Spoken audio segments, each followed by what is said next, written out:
Going to the 2022-2023 NBA season, there's two teams that truly fascinate me because the distance between their floor and their ceiling is so wide that just seeing how they play out is going to be extremely fun, and that is both the Chicago Bulls and the Atlanta Hawks.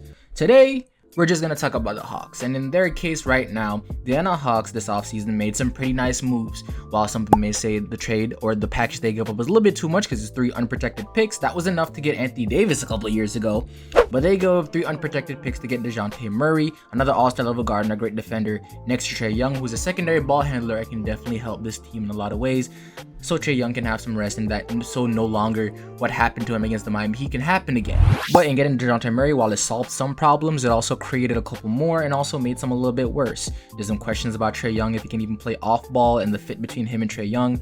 There's some questions of whether or not his defense is enough to supplement the lack of defense from Trae Young, because it's not just the fact that Trae Young is not good at defense, it's the fact that he doesn't even try. And then there's questions about the fit of John Collins on this team, who had a down year and showed a lot of reasons why this team should probably move on from him because he's just not happy here, yet they still kept him. There's some questions about the jump from DeAndre Hunter. There's a lot of things that this Atlanta Hawks team, that there's a lot of questions to be answered, and it very much depends on how this team fits together, what Nate McMillan does. And I have some things that may, as a Hawk fans, may make you feel good and some may make you feel bad depending on the research. So today we're going to talk about the Atlanta Hawks and why I feel like they're the most interesting and fascinating team going into next season.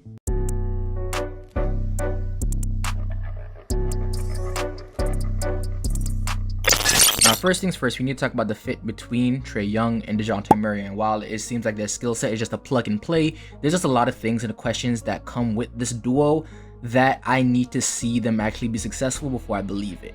One, Trae Young may be the most ball dominant player in the league next to Luka right now. And of course, he needed some touches away from the ball because the Miami Heat completely swarmed him as the Atlanta Hawks' only primary ball handler, and he really couldn't get anything going. And overall, there's just no other ball handler and playmaker on this team, so their offense was completely stunted, and their defense can't make up for that. But so adding Dejounte Murray, another primary ball handler, all-star level ball handler, a great passer, and somebody that can fill in for the defense that Trae Young doesn't provide, it just seems like the perfect fit. But first things first, the Atlanta Hawks work best with a pace and space type of offense, allowing Trae Young to work at the top of the key in pick and rolls or one-on-one situations, and have shooters around him that can spread the floor and have Clint Capella as the lob option if Trae Young is able to get past the defender and the big pulls up. But with Dejounte Murray on here, not only is he not a great three-point shooter, he's also not a great catch-and-shoot three-point shooter at all. So putting him next to Trae Young not only makes the spacing a little bit worse on this team, but it also begs into the question of how this team can work together if Dejounte Murray is the main ball handler, because Trae Young, since high school, has not played off ball. High school, he was the most ball dominant players in the country. College, at Oklahoma, come on. And since he came to the NBA, he's been the primary ball handler for this Atlanta Hawks team, and he hasn't really had too many touches as a catch and shoot three-point shooter or an off-ball player. 5% of his shots came from catch and shoots last year, only 5%. He shot 48% from there on catch and shoot threes, but again, he was only 5%. He was basically taking about half a catch and shoot attempt per game. So while there's people like Nate McMillan and his dad that are raving about his off-ball ability, it's very hard to believe any of that because right now we've never seen him actually do this. Now, if he's able to actually break out and become an off-ball player and become a guy like Steph, not saying that he can get anywhere close to that because Steph is probably the greatest off-ball player we've seen in this league, but somewhere close to that level or at least a little bit higher than what he is right now, the offense for this team fits seamlessly. Trae Young doesn't have to worry about constantly having the ball in his hands, and he can get a lot more open shots and better looks at the rim as a catch and shoot player while being off ball with Dejounte Murray, who can definitely get into the paint whenever he wants and is great in the pick and roll and can be just as good as a playmaker as Trae to guys like Capella. And the defense should work itself out. If Trae's not a number one ball handler on the team, then he should have the energy and at least some severance to actually put some effort in on the defensive end. So even though he's very small and he's not, well, he can't guard anybody one-on-one, he can definitely be a menace within the passing lanes with his high IQ, and he has some pretty quick hands, and he can definitely at least not be, fall asleep whenever he's guarding somebody off ball and actually put some effort in on that end. Now, if all these things fall into place, Trae Young becomes a good off-ball player and he puts some effort on the defensive end, and Dejounte Murray can incorporate himself into this offense while getting a little bit less touches, then great. But there's just a lot of holes in where this can go wrong that it can be a problem if this team doesn't get it right immediately.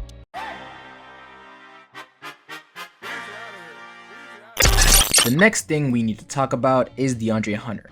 Now, DeAndre Hunter is a guy that I'm kind of big on. I wanted to make a full video on him this summer, but I just didn't see the full sample size that I needed to make a full prediction of what I see from him next year. And that's because, well, he's been kind of injury riddled for a little bit. He hasn't been able to get some full playing time. And right now, even though in that series against the Miami Heat, he was the Hawks' only other competent option on offense with John Collins out with an injury and Clay Capella not playing for majority of the series, still it left a little bit to be desired. But in that game 5 where they finally lost, he was one of the only guys on the team that can create his own shot that wasn't named Trae Young, and he was doing a pretty good job of it, and he showed a lot of what you hope from him when you picked him in the NBA draft as high as you did. So if he's able to at least blossom a little bit going to next year, become a better shooter, and at least refine his handling a little bit and create his own shot just a little bit more, this gives this team a whole nother offensive option while giving this team some great perimeter defense. And I don't care what you say. If this team has 3 positions that can play elite defense at shooting guard, small forward, and center, with Clay Capella locking down the paint, you're not going to always score by just one-on-one-ing Trae Young the whole game if you're just going to hope you make jump shots over a small guard. Like, if this team's able to play cohesive defense, it could be very scary for a lot of teams in the NBA. But that's just the question of if he's not only going to have the touches with Trae Young and Dejounte Murray on this team to show his offensive bag, and at the same time, can he even stay on the court to be a competent defender for this team for a long period of time.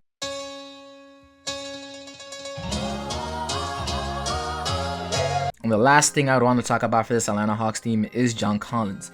There have been multiple reports for years now about John Collins and how he feels about this Atlanta Hawks team and being, well, second fiddle to Trae Young and not really getting the appreciation he deserves.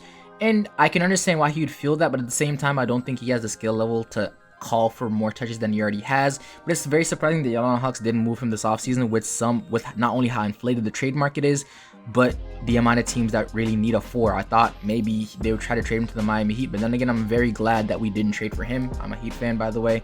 But he's already showing some reluctance of being the second fiddle behind Trae Young, and I don't think that's going to get any better with not being the third fiddle behind Trae Young and Dejounte Murray. And right now, with his touches going down, he's going to be asked to play a lot more defense, which he has not been able to do for majority of his career. And he's just basically a pick and roll option and a stretch 4 option for this team instead of getting some advanced offensive touches and actually be a full focal point of this offense, which I know is something that he's probably not going to like a lot. But he's able to buy into his role and be that third scorer for this team. This team can go a lot of places, but it definitely depends on his mindset. And his contract is still pretty young, and the Atlanta Hawks have all the leverage in the situation. And should there be some disgruntled player going into next year, the Atlanta Hawks have John Collins that they can trade for somebody that's, can fit their lineup a little bit better and actually buy into that role. But that's just, a lot of wishful thinking, and hopefully he does buy into this role as the third scorer, because I don't think there's a lot of power forwards that'd be as good as him in that third role. And there's some other questions you could throw in there. There's this talk of, can you win with a point guard at the helm of your offense, or at least a small guard, considering the fact that there's only been 2 that's been able to be the focal point of a championship team in the past 30 years in Isaiah Thomas and Steph Curry. So can Trae Young be that guy? I don't really see it, but who knows what may happen. So right now, at their peak, I expect the Atlanta Hawks to be maybe a 50-win team and be a top 5 seed in the East. And at the floor, winning about 40 games or going 500 for the season and definitely missing the playoffs, because you're going to need to win at least 45 to 50 games to make the playoff this year in the Eastern Conference with how deep this conference is. So with all that being said, between this entire team and how I think they may fit, I still have the Atlanta Hawks as one of the better teams in the Eastern Conference. I'm very high on Dejounte Murray. Trae Young is one of the most generational offensive players you've ever seen in a team. And they have all the leverage in a John Collins situation, so he can go if he doesn't like the fit that he has or the role that he has on this team. And I'm very high on DeAndre Hunter, but I'm also really high on a lot of 3-and-D wings that have that size and that show some shooting touch. So overall, I still think this team is going to be an offensive powerhouse and a pretty good regular season team. I don't know if they're going to make any crazy noise in the playoffs. Most I expect is probably a second round exit. I think they do need somebody else or another all-star level player to really round out this entire team's offense. But you guys let me know what you guys think in the comments down below. Do you think this Atlanta Hawks team can be one of the best in the NBA, or do you think this is just another team that's going to flame out from an experiment? But with that being said, this FLB, that's my time, and I'm out.